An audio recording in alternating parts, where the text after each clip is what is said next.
Hello, bachcho. Let's read the question. The question says non-cyclic photophosphorylation is the process in which electron is expelled by the excited photocenter but does not return to it. It is carried out in a collaboration of both photosystems.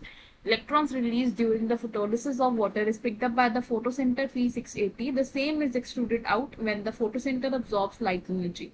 The given figure is showing schematic diagram of the non-cyclic photophosphorylation. Which one is involved in non-cyclic photophosphorylation? A, B, B, C, electron carrier, D, all of these. तो question में हमें non cyclic photophosphorylation का एक schematic diagram दिया है। हमें उस diagram को स्टडी करना है, उसे समझना है और हमें बताना है कि नॉन साइक्लिक फोटोफॉस्फोराइलेशन में गिवन ऑप्शंस में से क्या क्या प्रेजेंट होता है। तो सबसे पहले शुरू करते हैं की कॉन्सेप्ट। इन दिस क्वेश्चन हमारा की कॉन्सेप्ट होगा नॉन साइक्लिक फोटोफॉस्फोराइलेशन।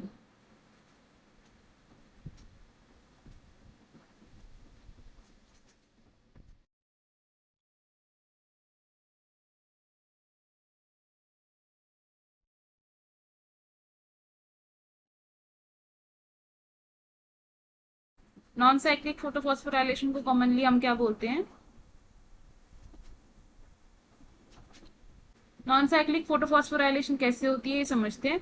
सबसे पहले क्या होता है, P680 अरेंज्ड होता है, यानी कि फोटो सिस्टम 2 अरेंज्ड है ये। और फोटो सिस्टम 2 में क्या प्रेजेंट होगा? सबसे पहले इसका रिएक्शन सेंटर यानी कि क्लोरोफिल ए, और साथ ही क्या प्रेजेंट है आसपास उसके एक्सेसरी पिगमेंट्स प्रेजेंट है। तो इस क्लोरोफिल ए पर यानी कि इस रिएक्शन सेंटर पर जब 680 नैनोमीटर का फोटोन आएगा तो क्या होगा? 2 इलेक्ट्रॉन्स एक्साइट होंगे और कहा जाएंगे? To the primary electron acceptor.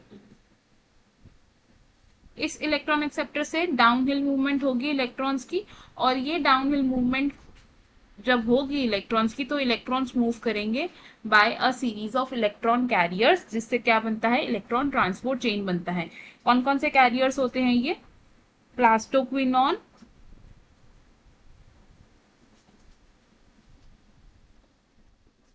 फिर होता है cytochrome, and then is plastocyanin.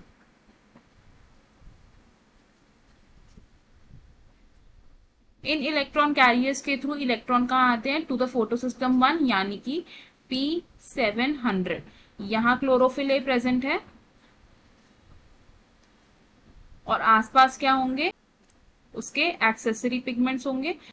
अब जब इलेक्ट्रॉन्स यहाँ तक पहुंचेंगे और ये रिएक्शन सेंटर 700 नैनोमीटर की लाइट को ऑब्जॉर्ब करेगा तो क्या होगा? Again a pair of electrons, यानी कि 2 इलेक्ट्रॉन्स एक्साइट होके कहा जाएंगे? To the primary electron acceptor.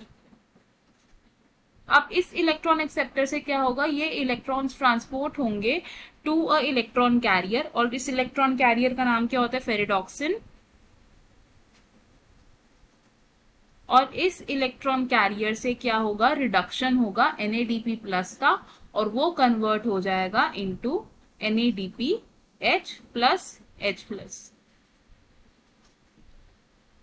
तो हमने क्या देखा कि जो ए रीजन है ये किसको डिनोट कर रहा है? Photo system. और ये रीजन किसे डिनोट कर रहा है? Photo system 1। तो हमने क्या देखा कि कौन कौन से पार्ट्स इन्वॉल्व है नॉन साइक्लिक फोटोफॉस्फोराइलेशन में? फोटो सिस्टम 2, फोटो सिस्टम 1, और साथ ही साथ हमारे इलेक्ट्रॉन कैरियर्स। तो हमारा करेक्ट आंसर क्या होगा गिवन ऑप्शंस में से? ऑप्शन 4। तो हम क्या लिखेंगे यहाँ पर?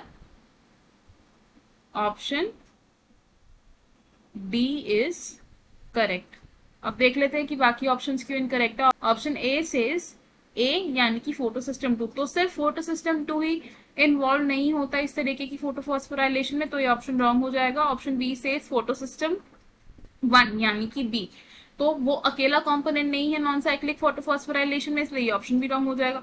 ऑप्शन सी से इलेक्ट्रॉन कैरियर, तो सिर्फ इलेक्ट्रॉन कैरियर्स ही प्रेजेंट नहीं होते इस तरीके की फोटोफॉस्फोराइलेशन में, तो ये ऑप्शन भी रॉन्ग हो जाएगा। सो हमारा करेक्ट और फाइनल आंसर क्या होगा? Option D. I hope you understood it well. All the best. Thank you.